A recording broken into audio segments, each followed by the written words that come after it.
나이는 거꾸로, 건강은 앞으로. 안녕하세요. 거꾸로 100세 TV입니다. 여러분, 이런 말 많이 들어보셨죠? 하루에 물 2리터는 꼭 마셔야 한다. 정말 그럴까요? 누군가는 2리터가 만병통치약처럼 이야기하고, 또 누군가는 굳이 억지로 마실 필요 없다고 합니다. 그래서 오늘은 이 2리터의 진실을 파헤쳐 보겠습니다. 끝까지 들으시면 내 몸에 맞는 올바른 물 마시는 법을 알게 되실 거예요. 먼저 이 하루 2리터라는 말은 어디서 나온 걸까요?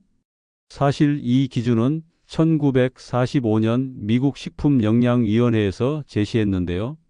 성인은 하루에 약 2.5리터의 수분이 필요하다라는 문장이 있었는데 여기에는 음식 속 수분까지 포함된다는 설명이 빠져버렸습니다.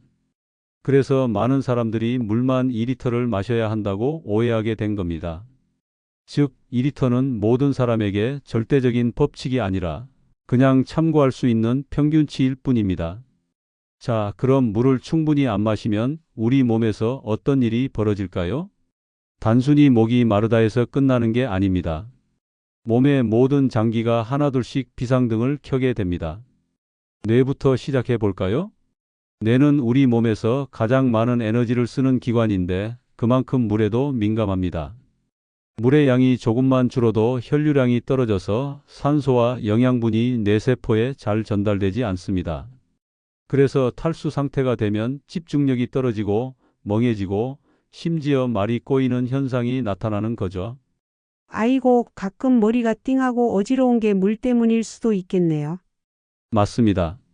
실제로 노인분들 중에는 뇌졸중인 줄 알고 응급실 오셨다가 검사해 보니 심한 탈수였던 경우도 많습니다. 그만큼 뇌는 수분에 민감하다는 거죠.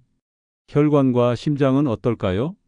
물이 부족하면 혈액이 진해지고 끈적끈적해집니다. 이렇게 되면 혈압이 오르고 작은 혈관들이 막힐 위험이 커집니다. 특히 심장질환이나 고혈압이 있는 분들에게는 아주 위험한 상황이 될 수 있죠. 그래서 제가 여름만 되면 가슴이 두근거리고 답답했군요.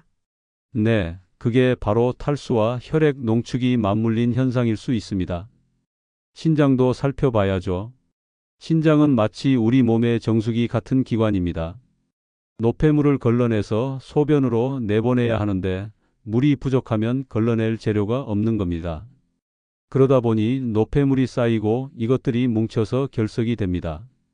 작은 결석이라도 요관을 막으면 상상할 수 없는 극심한 통증이 찾아오죠. 결석 환자분들은 흔히 출산 통증보다 더 아프다라고 표현할 정도입니다. 피부와 노화에도 영향을 줍니다. 물이 부족하면 가장 먼저 티 나는 곳이 바로 피부입니다.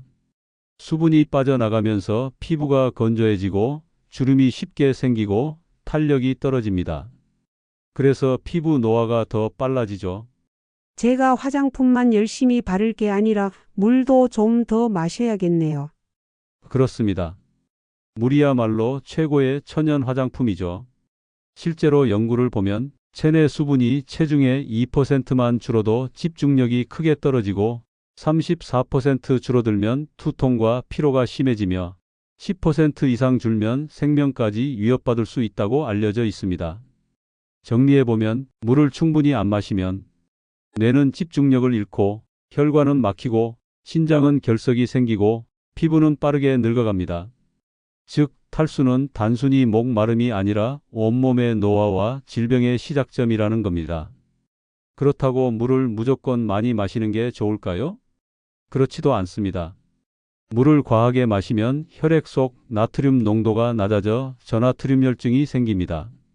심하면 두통, 구토, 심지어 의식 저하까지 올 수 있습니다. 마라톤 대회에서 참가자들이 탈수 걱정에 물을 너무 많이 마셨다가 저나트륨으로 쓰러지는 경우가 실제로 있습니다. 또 신장 기능이 약한 분들, 신부전 환자분들은 물을 과도하게 마시면 오히려 몸에 물이 고이고 부종이 심해집니다. 그럼 저는 신장이 안 좋은데 물을 많이 마시면 더 안 좋겠네요? 맞습니다. 그래서 모두에게 2리터가 정답은 아닙니다. 건강 상태와 생활 습관에 맞춰야 하는 거죠. 그렇다면 내 몸에는 얼마나 마셔야 적당할까요? 보통은 체중 1kg당 30ml를 권장합니다. 예를 들어 몸무게 60kg 성인은 약 1.8리터, 70kg면 약 2.1리터 정도죠. 하지만 이 중 절반은 음식에서 들어옵니다. 과일, 채소, 국, 찌개 속에도 수분이 들어 있으니까요. 즉, 실제로는 순수한 물만 하루 1리터에서 1.5리터 정도만 마셔도 충분합니다. 활동량과 날씨도 중요합니다. 여름에 땀을 많이 흘린 날, 운동을 한 날은 조금 더 필요하고, 겨울에 집에만 있는 날은 상대적으로 덜 마셔도 괜찮습니다. 그럼 저는 매일 2리터 억지로 마실 필요는 없네요. 네, 억지로 물통 들고 다닐 필요 없습니다. 대신 갈증을 참지 않고 하루 동안 조금씩 자주 마시면 충분합니다. 자, 그러면 어떻게 마시는 게 가장 좋을까요? 방법을 알려드리겠습니다. 첫 번째로 아침 기상 직후 한 컵 드세요. 밤새 우리 몸은 수분을 거의 보충하지 못한 채로 수시간 동안 지내게 됩니다. 특히 수면 중에는 땀이나 호흡으로도 물이 조금씩 빠져나가죠. 그 결과 혈액이 농축되어 진해진 상태가 되는데, 이때 물 한 컵을 마시면 탁해진 피가 맑아지고 혈액순환이 원활해집니다. 두 번째, 식사 30분 전에 미리 마셔두는 게 가장 좋습니다. 식사 직전에 물을 마시면 위를 약간 채워주기 때문에 과식을 막아줍니다.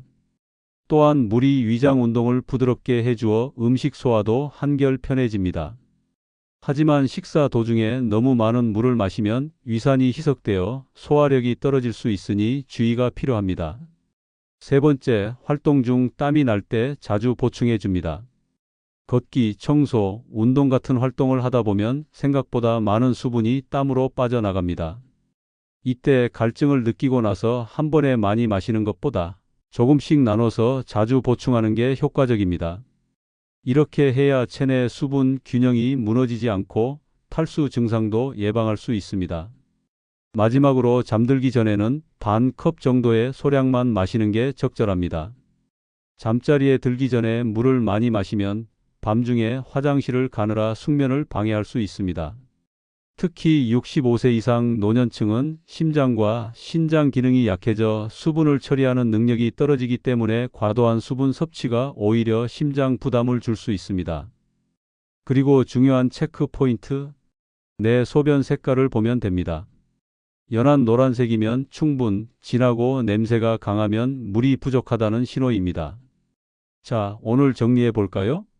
하루 2리터, 누구에게는 맞을 수도 있지만 모두에게 정답은 아닙니다. 중요한 건 내 몸에 맞는 양을 꾸준히 나눠 마시는 습관입니다. 물을 너무 적게 마시면 신장이 결석 공장으로 변하고, 물을 너무 많이 마시면 혈액 속 전해질이 무너집니다.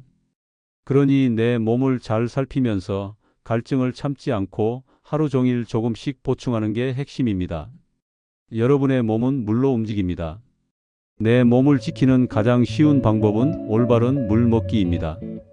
내일도 더 젊고 건강한 하루 만들어 가시길 바랍니다. 오늘도 끝까지 함께 해 주셔서 감사합니다.